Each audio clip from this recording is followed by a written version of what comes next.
So this video is going to be super simple. I am just changing the wiring harness in my Telecaster because it is crapping out and I need something reliable. So today's video is all about the Mojo Tone pre-wired kit, and it is a solderless kit. So basically I'm just going to be putting in the wires in here and just snapping down these little pins on top. The issues I've been having is that the output jack is intermittent. Let me say that again, intermittent. Okay, there we go. And it just keeps cutting out for no reason. And the volume pot is acting kind of strange. Whenever I turn it completely down, I'm still hearing the signal, but I'm hearing the signal as if the tone was completely rolled off. And I need this guitar to be a working tool. And right now it is crapping the bed on me. So I'm going to be taking out the Emerson Custom and putting in the Mojo Tone. So without further ado, I'm going to get started. Okay, so now I'm going to proceed with installing this kit, which means that I am going to have to take a few things out.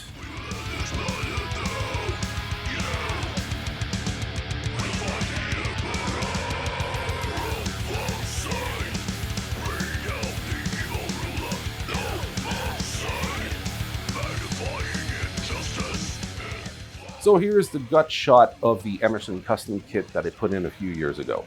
Our tone, volume, three-way selector, and the Emerson cap. I don't know if it's one of their own or if it's just rebranded, but it's the same concept. I believe that is a 0.047 microfarad, and it says 300 volt. There's this extra little chip here that seems to be connecting this lug here, the first one on the outside to the one on the outside, and the middle connector I believe is the hot. Yeah, that's what it looks like. So there's two. There's this old blue one here and this chocolate chip looking thing over here. Some of you are going to laugh at me when you hear me say that. I don't care. I'm not pretending to know what I'm talking about. So this one here has a few caps, which the one from Mojo Tone does not have. So over here, as far as I can see, you have the tone with this vitamin T capsule on there. We have the connectors, our volume, and the three-way selector.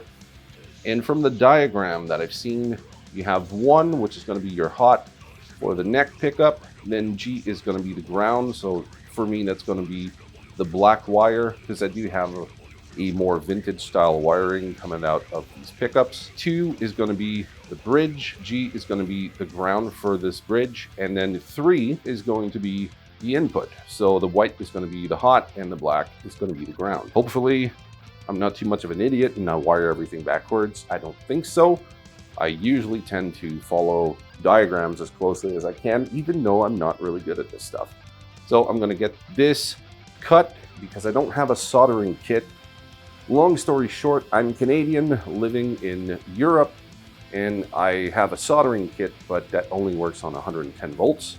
So I'm going to have to clip these and then strip the cables and try to fit them in to this here. But the opening looks big enough to be able to accept these, even though I might have a bit of soldering blob on the end of the cable. But if that's the case, I'm just going to cut off and fit it in there. Anyways, you'll see what I mean.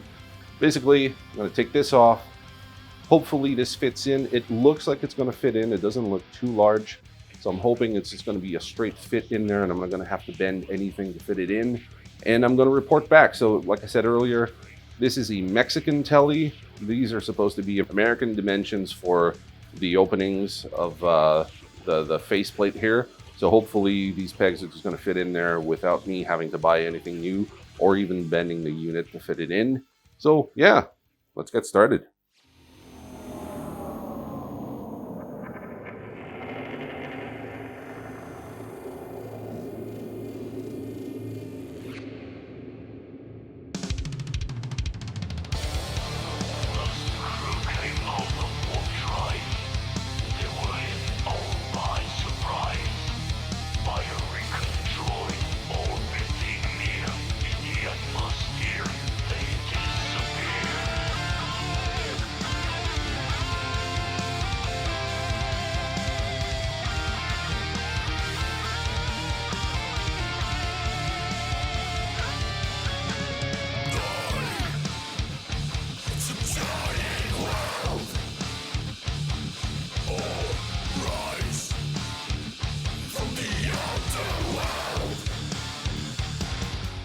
Okay, so there it is. This is the wiring kit being taken out. So basically the way this came is that you had, see, even the ground came off. Okay, so this is one of the issues that I was having with this particular wiring harness.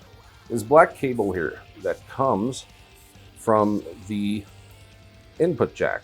This cable here was very, very short, and it was soldered by the company, but it was soldered in a way that the angle kept breaking this connection.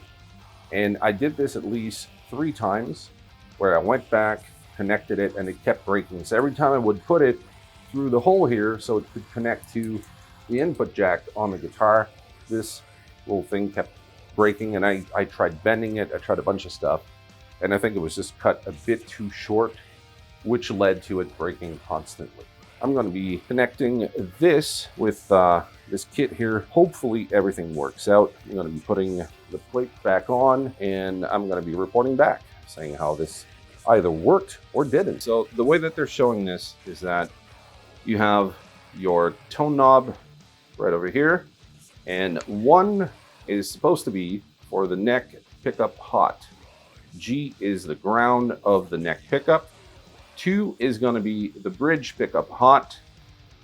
The G beside it is your ground, and then 3 is the input jack hot, and then the G beside it is going to be the input jack ground. All right, so now everything is installed. So I've put the input jack, I've connected it to all the terminals, and everything fit in. So this is a 2000 Mexican Fender Telecaster, and this is the original plate that came with it. And I'm happy to report that the Mojo Tone just fit perfectly in. So before I plug anything in, I'm just going to report some of the stuff that I noticed. Nothing major, just observations. They might be relevant or not to you. I'll leave it up to you to figure out if this is relevant information for you or not. So first thing that I'm noticing is that very, very smooth in terms of pots. There's just a bit of resistance, where the ones on the Emerson felt super, I don't want to say they felt too loose, but that's kind of there wasn't a whole lot of resistance. And that's the way it felt about them, but they were still good pots. These here feel way smoother. The only thing I don't like right now, like for the first, install, is that the switch is very stiff. So you can hear the clank from the different positions. Not a deal breaker by any means. It's just the one on the Emerson was much smoother,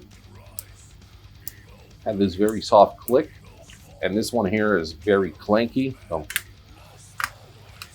So what I'm going to do now is go plug her in, see how everything works to make sure that the terminals are well connected, not having any weird issues, because I'm an idiot and I don't know what I'm doing. So I'm going to try that out, and when everything is working, what I'm going to do is just film myself, show you how the volume pot works, how the tone sounds, because it is every tone pot is slightly different, and we'll see how the switching is, whether it's smooth or not. So I'm going to go try that out, and I'm going to be right back. 1 eternity later. Okay, so here is my initial impression. I've been playing with it for about an hour now. I'm very comfortable with it. Nothing much to learn. Here is the first thing I've observed. Earlier I mentioned that the 3-way switch was a bit stiff, and I think that in practice it's a good thing compared to the other kit where it was a bit looser and you could end up in between the positions, which audibly didn't do anything, but you would never knock into the proper position. With this one here, you hear it, you know exactly that you switch to the next position. And in practice, I think that is actually better than, not having something super smooth but never hits the target. So no issues in practice with the switch. Now the volume pot is actually one of the better things on this kit so far because it doesn't bleed off too much treble.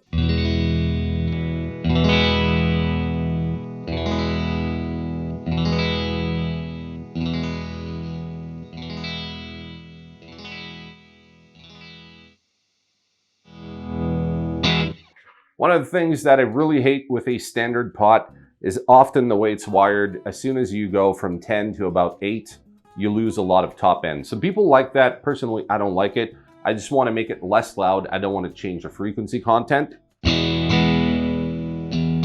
And I find that usually plays better with certain overdrives and certain fuzzes, depending on the circuit. Now, there's certain circuits like the typical treble bleed circuit, which with certain fuzz, especially germanium, cleans up way too fast, ends up being very bright and brittle. I haven't tested that yet, but I will eventually. And when I do, if anyone has questions, I'll just answer on this video and let you know, or maybe I'm going to do an update at some point. Moving on to the tone. The tone on this is very similar to that of my Music Man Steve Morse model, which almost sounds like a wah. So I'm going to show you what that is. I'm going to turn it off and then I'm going to turn it on.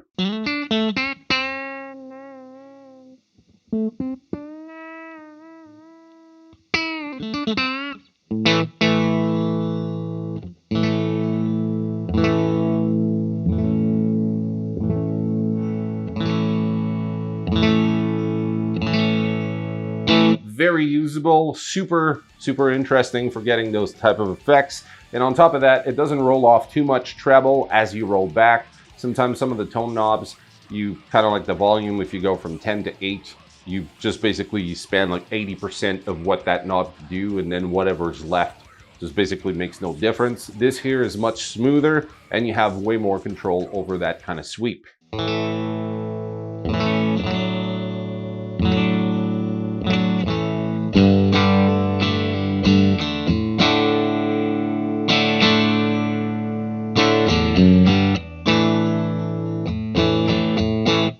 Yeah, so overall, I'm very happy with this kit. It's working great so far, and it's doing exactly what I was hoping it would do. It's kind of a gamble when you buy a kit. You're never sure how it's wired, how it's going to react. Maybe some people are not going to like these particular features. That's why I'm mentioning it. But if it's the kind of thing you're looking for, great. If it is not, well, then you have your answer as to what this kit can do. So very smooth. I think those are called log type or logarithmic type pots. At least for the volume. I'm not sure about the tone, but yeah, it's much smoother, so you have a wider range, and it's not as drastic of a change when you do smaller increments. And everything works great. There's no buzz, there's no grounding issues. Really happy with it so far. So I'm gonna keep playing with it. If you have any questions, let me know down below. And if you like mods, I don't do them very often, but I do have a playlist that I'm going to be linking in the pinned comment of this video, so you can watch some of the other mods I've done on my guitars. And if you're not into that, I also have a lot of guitar pedals and amp demos that you can watch. And if you really like this kind of stuff, maybe consider subscribing and giving the video a thumbs up. And I'm going to see you in the next video. Cheers.